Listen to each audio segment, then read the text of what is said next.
নমস্কার। এখন বর্তমানে আয়ুষ্মান ভারতের নতুন ফর্ম ফিল আপ শুরু।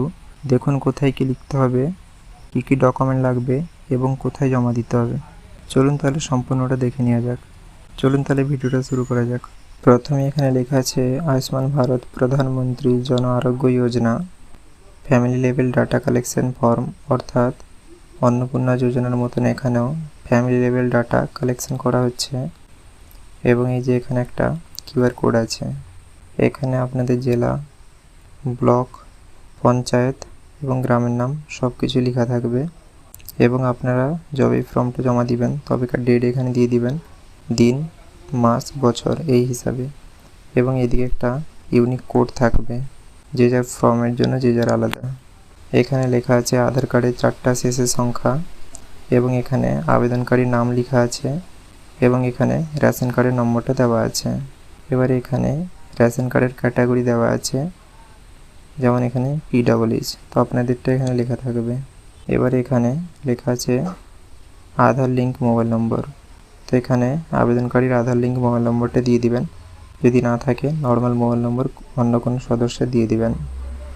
এবারে এখানে জেন্ডারটা অলরেডি সিলেক্ট করা থাকবে, এবং সাথে ডেট অফ বার্থটা, যেগুলো আপনাদের ফিল আপ করতে হবে সেগুলো ফাঁকা থাকবে। এবারে এখানে অ্যাড্রেসটা আপনাদের লিখতে হবে, যেমন এখানে প্রথমে লেখা আছে ভিলেজ, তারপরে পোস্ট অফিস, তারপরে PS, তারপরে পিন, এবং এখানে জিপিটা দেওয়া আছে। এবং এখানে যদি আপনাদের হাউস নাম্বার জানা থাকে হাউস নাম্বারটা দিতে পারেন। এখানে ডিস্ট্রিক্ট প্রিন্ট করা আছে, ব্লক, পঞ্চায়েত, এবং এখানে হেড অফ দ্য ফ্যামিলির নাম লেখা আছে। হেড অফ দ্য ফ্যামিলির নাম বাড়ির গার্জেনের নামেও থাকতে পারে, অন্যথায় অ্যাপ্লিকেন্টের নামেও থাকতে পারে। তারপর এখানে টোটাল ফ্যামিলি মেম্বারটা লিখতে হবে, কতজন, অর্থাৎ প্রাপ্তবয়স্ক সদস্য বাড়িতে কতজন আছেন এখানে সেটা লিখে দিবেন।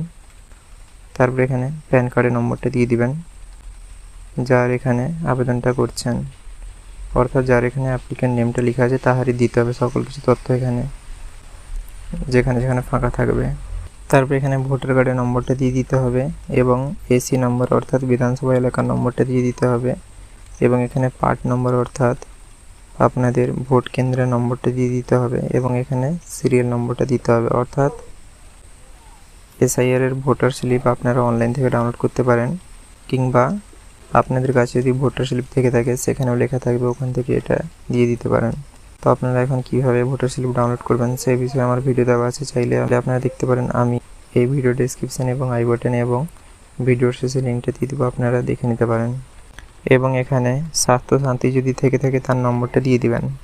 এবং তারপর এখানে বলছে যে আপনার বাড়ির ফ্যামিলি ইনকাম কি 8 লাখের উপরে, যদি হ্যাঁ হয় তো হ্যাঁ, যদি না হয় তো না। তারপর এখানে বলছে কেউ যদি ইনকাম ট্যাক্স দেয়, হ্যাঁ, না। এখানে তারপরে বলছে 2026 সালের SIR এ আপনার নাম কি ডিলিটারও হয়ে গেছে, এখানে ইয়েস, এখানে নো। তারপরে এখানে বলছে 2026 সালের ভোটারে আপনার নাম কি বাতিল গেছে এবং আপনি কি ট্রাইব্যুনালে আবেদন করেছেন। তারপরে এখানে আছে CA তে কি আবেদন করেছেন।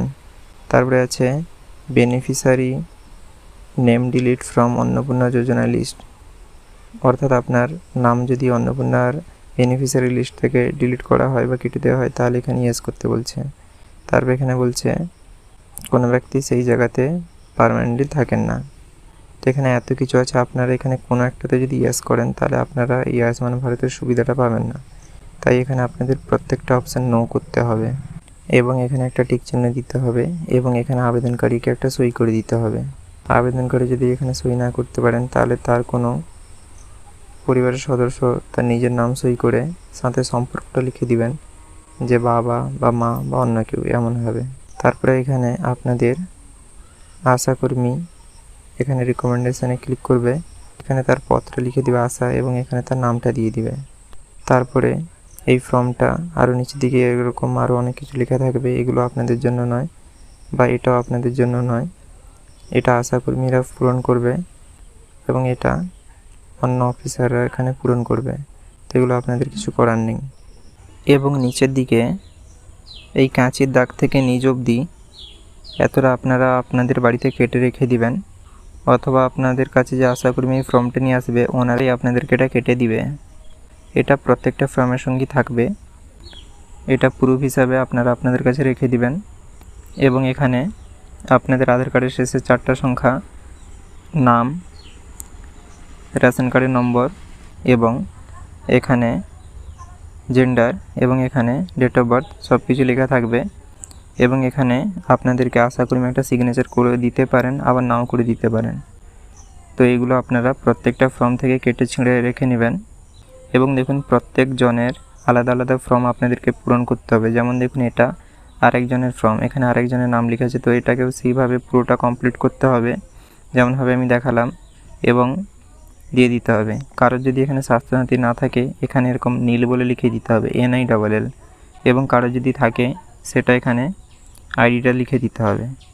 এমনভাবে আপনাদের বাড়িতে যদি 3 জন বা কারোর বাড়িতে যদি 6 জন এমন যদি সদস্য সংখ্যা থাকে, প্রত্যেকজনের এমনভাবে আপনারা ফর্মটা পূরণ করবেন এবং আপনারা এটাকে আশা দিদিমণির কাছে আবারও জমাটা দিয়ে দিবেন।